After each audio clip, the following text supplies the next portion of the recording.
kegiatan media meeting antara Aceh dituntut dengan rekan-rekan media yang ada di Aceh Selatan. Yang mana di sini nantinya kita akan berdiskusi membahas terkait AI sendiri adalah lembaga yang didirikan sejak tahun 2003. Waktu itu zaman operasi kita mendirikan itu di Penang di Malaysia. Lalu kemudian agenda organisasi lebih pada membantu pemerintah dalam soal kebijakan publik.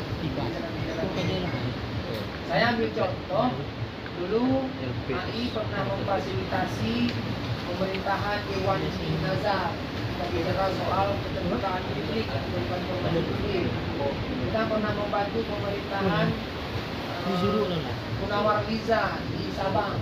Kita memfasilitasi inisiatif kota kembar untuk wisata antara Sabang dan Hawaii. Kemudian inisiatif untuk kota kembar Banda Aceh dengan kota di Den Haag. Itu wali kota Herman Meyer datang langsung ke Banda Aceh dan kita juga sempat datang ke Den Haag. Dan khusus Aceh Selatan pada masa pemerintahan Tengku Hussein Yusuf, kita juga pernah melakukan kegiatan berupa pemetaan ruang demokrasi. Ada bukunya dan keluar tahun masuk inisiatif untuk mengirimkan beberapa orang PNS untuk melakukan magang di Sweden. Hari ini kita ambil inisiatif untuk bicara pada isu kawasan tanpa Nah, kawasan tanpa rokok ini secara undang-undang tahun 2008 sudah ada dikeluarkan oleh pemerintah pusat. Dan di Aceh Selatan tahun 2014 sudah ada perbuknya, peraturan bupati. Cuman terhenti dia kan dari 2014 ke 2022 sekarang ini tidak ada kemajuan yang boleh disebut kemajuan. Sementara daerah-daerah lain kita lihat mereka bergerak, berprogres. Saya ambil contoh, Nagan Raya 2015 sudah keluar kan. Kemudian daerah-daerah lain ada yang keluar 2017, 2018. Dan terakhir yang di tangan kita itu kanun KTR Provinsi Aceh dikeluarkan tahun 2020 kemarin. Agak telat.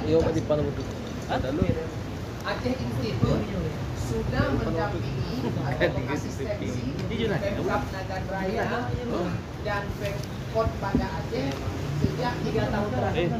Dalam 2 tahun terakhir kita menambah tahun ini untuk 2 tahun ke depan kita berencana untuk mengasistensi 4 kabupaten: Aceh Tamiang, Pulau Semawe, Pidi Jaya, dan Aceh Selatan. Kenapa 4? Karena 4 kabupaten ini adalah kabupaten yang belum punya kanun KTR.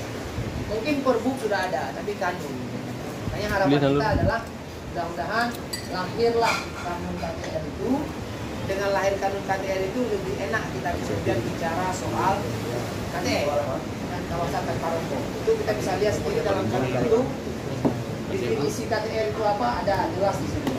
Seperti tadi saya disampaikan, KTR bukan untuk melarang orang merokok, tapi menertibkan orang dalam merokok. Hanya di sini kalau kita lihat mana kawasan-kawasan yang nggak boleh merokok, misalnya tempat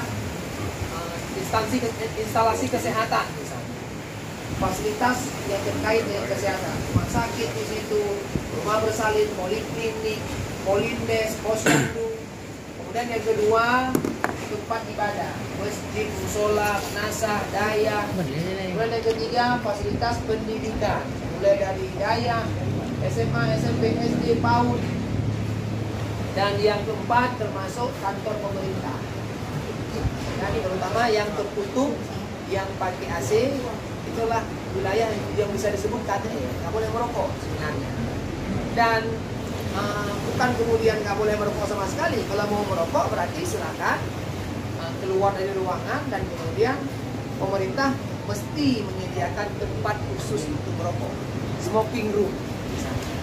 Sekarang misalnya ada laktasi room, ruang untuk memberi ASI bagi ibu-ibu di setiap kantor, kan diwajibkan tuh sekarang. Nah sekarang kita bergerak nih, mestinya ke depan nanti ada tempat khusus merokok. Kalau kafe ini nggak termasuk Aceh. Ini di tempat ini, kalau emang misalnya mau merokok ya merokok aja, karena ini bukan wilayah. Tapi maksudnya, cuman untuk diskusi hari ini, jangan merokok dulu. Maksudnya begitu.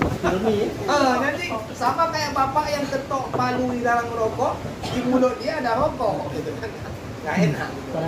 Sebenarnya kalau kita lihat kanun, kita boleh merokok di tempat seperti ini, karena dia terbuka, cara langsung keluar, langsung berdiri, kan?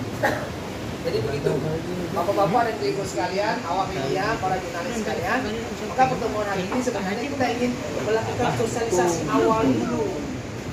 Makanya kan kita diskusi meneropong, kita melihat itu bagaimana kebijakan pengendalian tembakau. Faktanya adalah kita belum punya kanun. Fakta. Maka ketika belum punya kanun, kita bicara sosialisasi. Apa yang mau sosialisasi? Kita nggak bisa bicara penegakan hukum, penindakan, kita nggak bisa bicara perangkat-perangkat lainnya, task force, kemudian gugus tugas, nggak bisa bicara penganggaran juga. Nggak bisa kemudian membiarkan apa karena memang belum ada apa-apa. Kita bergerak.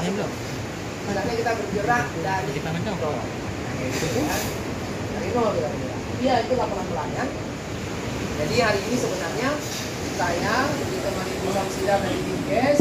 Nanti Bu Samsida akan menjelaskan beberapa kebijakan-kebijakan yang sudah ada di Dinas Kesehatan atau apa sajalah yang Bu Samsida ingin sampaikan. Tapi atas nama Aceh Institute, saya hanya menyampaikan bahwa kami berencana atau punya niatan untuk mengasistensi Pemkab Nagan Raya selama 2 tahun. Aceh Selatan, balik-balik karena sering di sana. Sering di Nagan Raya, Aceh Timur, Bandar. Kan? Mumpung saya ingat, hari ini di Banda Aceh sudah dilakukan serah terima. Ada namanya alat pemantau, aplikasi untuk memantau mereka pelanggar kawasan KTE. Sudah kami serahkan. Dia berbentuk aplikasi online yang kemudian siapapun bisa melaporkan, dia foto, dia kirim ke server dikirim ke instansi terkait, WH atau Satpol PP bisa turun untuk melakukan penindakan. Pengirimnya itu dirahasiakan, dapat reward lagi ya. Hari ini barusan kami bersama waktunya di Banda Aceh dilakukan serah terima, karena Banda Aceh sudah 3 tahun. Mereka sudah masuk pada level aplikasi. Kita set up aplikasi itu yang dia bisa berlaku untuk kabupaten. Jadi kita ini akan sampai ke sana nanti. Apa yang kami lakukan adalah mendampingi sampai lahir kanun.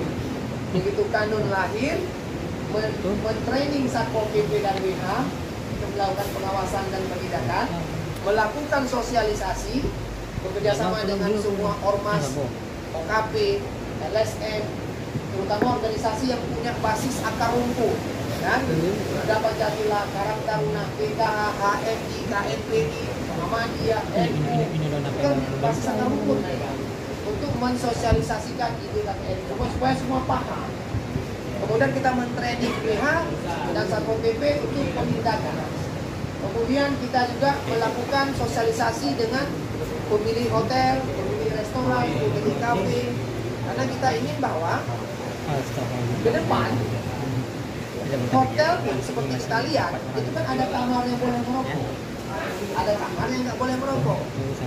Di Banda Aceh jangan usah jauh-jauh, kalau kita check-in di Banda Aceh, hotel-hotel seperti Hermes atau Pilihan, mereka tanya, Bapak mau yang smoking atau non smoking? Non smoking katanya nggak boleh merokok di kamar. Kalau mau smoking, boleh merokok di kamar. Itu contoh. Kita percaya lah, insya Allah dengan Aceh Selatan ini pelan namun pasti nanti akan bergerak ke arah sana.